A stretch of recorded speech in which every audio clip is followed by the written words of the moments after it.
بسم اللہ الرحمن الرحیم۔ روزے کی حالت میں آنکھ، ناک اور کان میں ڈراپس وغیرہ ڈالنے کا کیا حکم ہے؟ تو اس کا حکم یہ ہے کہ روزے کی حالت میں کان اور ناک اس میں کسی قسم کی کوئی بھی دوا ڈالنا، کوئی بھی ڈراپس وغیرہ کسی قسم کی کوئی بھی دوا ڈالنا یہ درست نہیں ہے، اس سے روزہ فاسد ہو جائے گا۔ البتہ آنکھ کے اندر سرما لگانا،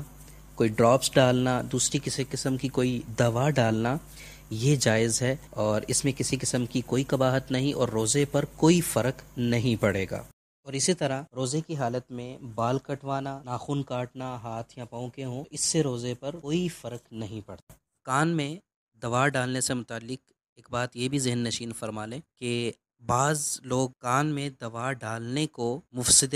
صوم نہیں سمجھتے، یعنی ان کے نزدیک کان میں دوا ڈالنے سے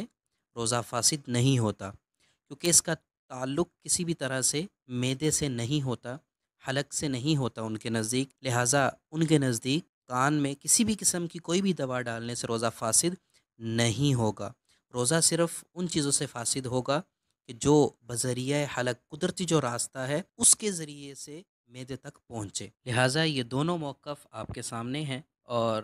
کوشش یہی کرنی چاہیے کہ کوئی دوا استعمال نہ کی جائے، شبہات سے بھی بچنا چاہیے، حتی الامکان کوشش کی جائے کہ دوا نہ ڈالی جائے، لیکن اگر نہایت ہی ضرورت ہو، کوئی زیادہ ہی تکلیف والا معاملہ ہو تو پھر ڈال لینے میں کوئی حرج بھی نہیں ہے، کیونکہ اس پر فتویٰ موجود ہے۔ یہ دونوں موقف ہیں، دونوں پر فتویٰ موجود ہے، کسی پر بھی عمل کر لیں گے تو انشاءاللہ العزیز پکڑ نہیں ہوگی۔ اللہ رب العزت سمجھ کی توفیق عطا فرمائے۔